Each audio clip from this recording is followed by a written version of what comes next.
Hi, my name is Pam HOSFORD, and this is Ronan Waters. Together we run a local GIY group, Grow It Yourself, North Meath. I'm just going to give a brief intro into the organisation, and Ronan will follow on with some updates as to what's happening locally.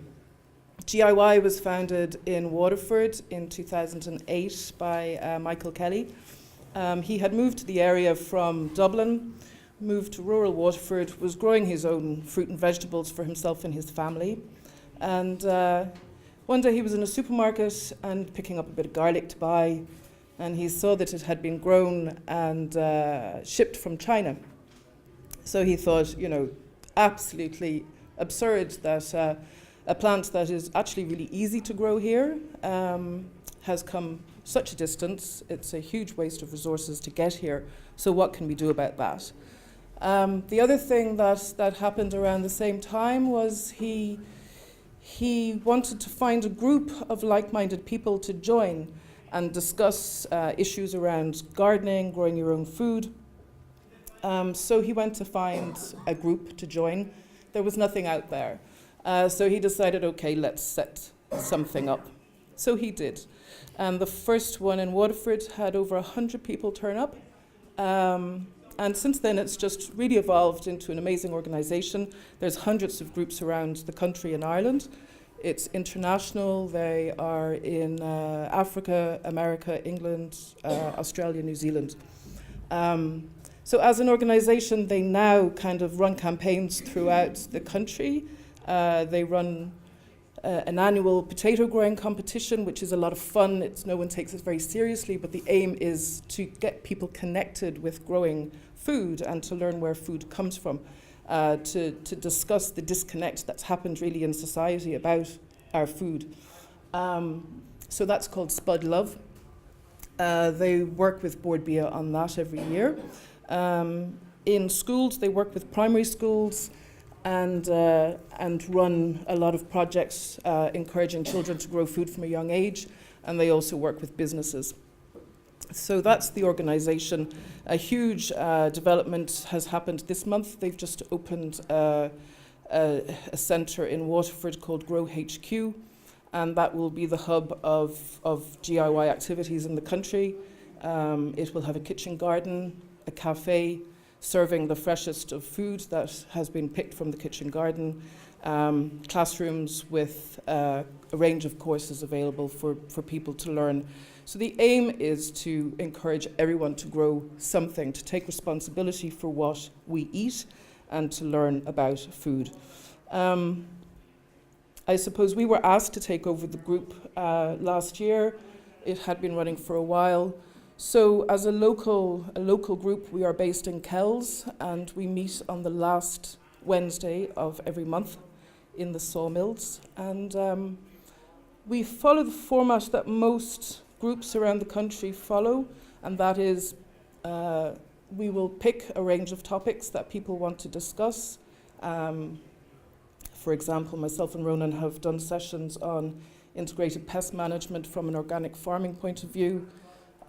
We have looked at making homemade organic insecticides, organic fertilizers, and we would strongly advocate that there are no chemicals used in the production of your food. So we do sessions like that. We visit gardens. We have visited the Kells allotment, and we show films on topics that people are interested in. So the main one that we showed this year was creating edible beds in towns to break up as lovely as decorative planting is in towns and villages around the country. I strongly believe that it's important to add edibles to that mix so that people walking by can see food growing as they go about their daily business. And more importantly, pick that food, use it and take it home. Pick herbs, who doesn't want to walk around here and pick up some tarragon and thyme and take it home? So we have a project that's evolved out of GIY called Cultivate Kells, and Ronan's going to talk a little bit about that now.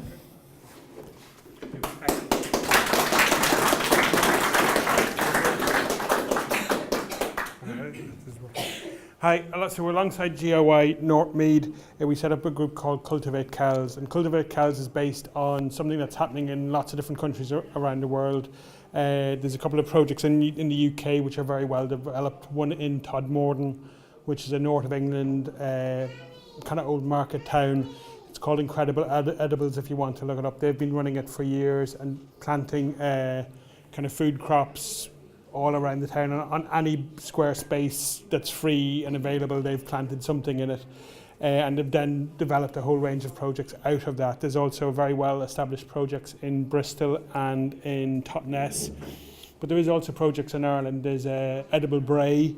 There's a campaign in Cork about greening Cork and planting lots of edible fruit trees and other crops in the town. There's an interesting project along the Western Greenway, the cycleway from Westport out to Achill. So there's a project now to plant up a range of fruit trees and other crops along that way, so that people, as they travel and cycle and walk out that where tourists can taste and pick food and see food growing in there. And another way to encourage people to go out there and use it as well.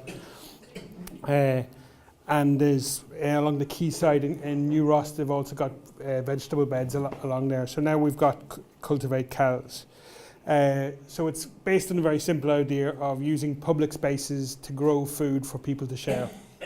So that's at its simplest, it's just that. Now it hopefully will have a range of knock-on effects. First of all, of educating people about growing food and encouraging people to grow their own food and encouraging people to eat more healthily and to exercise by growing. It'll also teach people in terms of giving people ownership of their public spaces, that the public land in their town or in their village belongs to them and they have a right to have an input in terms of what's going on there. And raising environmental issues and awareness, like the beds that we have in Kells are peat-free. And it's an issue that's going to be coming more to the front in Ireland as years to come. We can't just keep on an industrial scale extracting peat for either to burn in fire stations or for using gardening. It's not a renewable resource.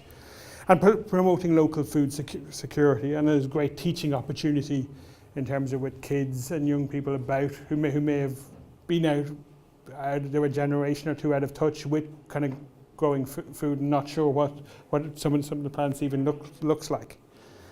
So this is a picture of the two beds. I'm not sure if you're aware of where it is. It's the Heritage Centre, which is the old courthouse.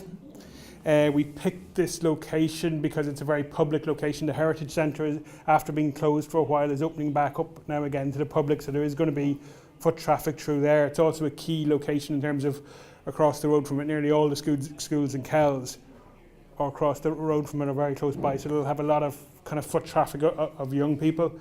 We use the no-dig method, so it's a very simple method. These are just fence posts that we cut off the pointy end and put together in a frame like this. And the no-dig method means you're not kind of double digging or digging like over your beds and mixing in manure. It's just a very simple method where we just, can I go on to the next picture?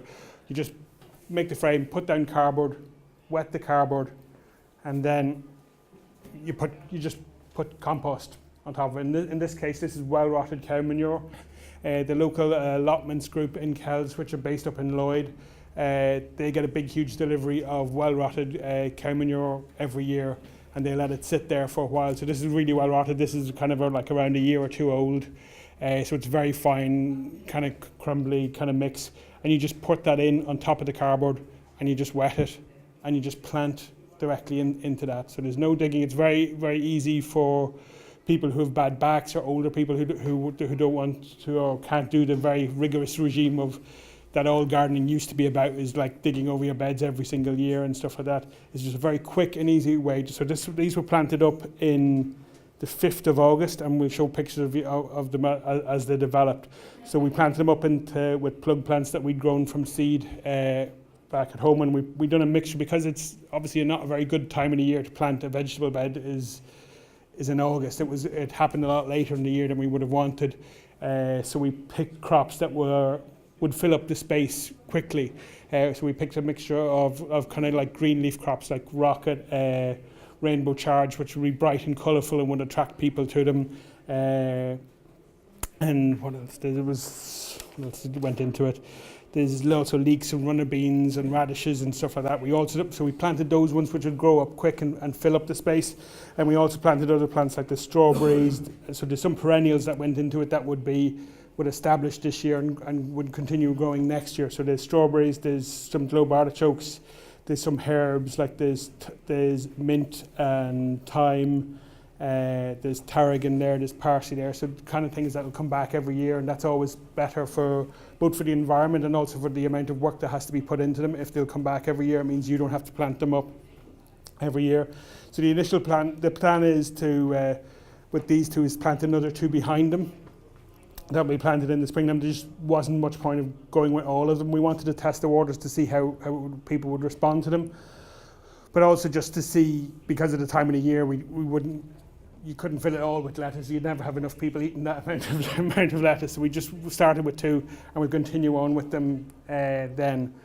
So that was them the day they were planted up. There's some, obviously we'll improve signage with years. We're going to have to work on something. We just have a small little sign there encouraging people to come and eat when they see them. We'll need to, bearing in mind some of the plants people mightn't be so used to, like rainbow charge or good King Henry, which is a perennial leaf crop as well. People won't be so used to them, so we will have to get better signage to encourage people to eat them and let them know when things are good to eat. There's our little sign there. That's them a few weeks later, and they start filling out very quickly. So this is kind of mid-August. This is the rainbow chard. It's had a nice, very colourful stems in it. And that's by around the third week in August. So it's very fertile soil. There were good plants, there were strong plants that went into it, and we had a great kind of weather around that spell, so it filled up very quickly. And in fact, at the moment, it's very overgrown, and we need to go in there and take out some things to give other plants a bit of a chance. That's good King Henry there. It's a very old crop. It's out of favour now, and people wouldn't be used to it. But for Kells, it's probably something that was grown in the monastery in Kells when Kells was set up as a monastic settlement in the monk's garden. That would have been a very regular crop there. It's a perennial crop that will come back year after year. And there's some of that. That's the globe artichoke that'll keep on kind of giving out food kind of for years.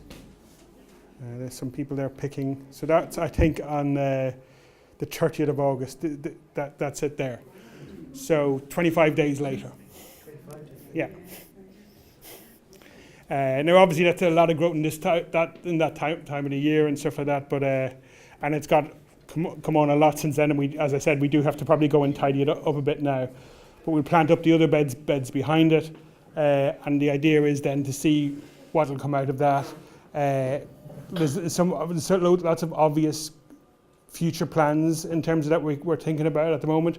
There's the most obvious and next step would be there's a whole range of apple trees and native kind of apple trees that are heritage varieties that are often linked to certain areas and would have been historically grown in County Meath.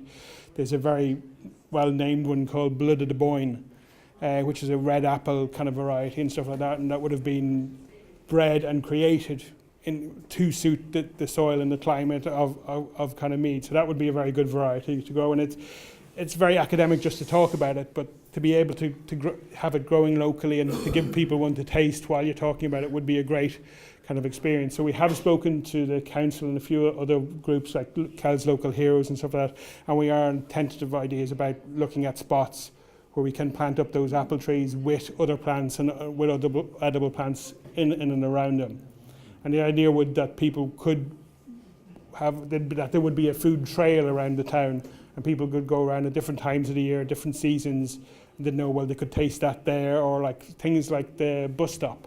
An obvious thing there is there's a bed beside the bus stop, and you could have herbs there. So if instead of buying your really expensive pack of herbs in a plastic box in the supermarket, you could just go and break a twig off your rosemary if you wanted to use the rosemary that evening. And they're plants that, particularly something like the herbs or the perennial plants, they won't need as much inputs in terms of growing. They won't need as much maintenance. Once they're established, they'll keep on growing there as well, which also means less resources need to go in to maintain them. A lot of these kind of flower beds, which are mass produced in terms of bedding plants that come out every year and go in, that takes a lot of effort in terms of manpower hours to go in and plant them, and costs for a town to keep up, but also in terms of the impact in terms of that amount of peat moss being used, and the large kind of heated greenhouses to bring them on very early in the year to get them established. So by switching even some of the plants over to this, or some of the beds over to this, it could be a really good way to reduce the impact of what you're doing, but also having a nice impact in terms of encouraging people around food growing.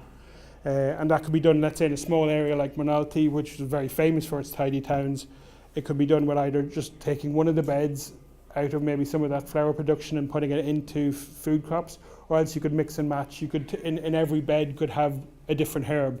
So it would have all its usual flowers, but in one end of it, it might have maybe a perennial herb that will come back every year. So there's lots of ways to do it, and these models can be adapted and used by anyone. Like there's a lot of information online about edible beds and edible growing spaces all around the world, and particularly the ones in the UK are very keen to share their very long-ranging experience in terms of how it can happen. But this goes to show, this can show you how quickly it can happen in terms of growing stuff. Okay. I think that's pretty much it. Okay, thank you.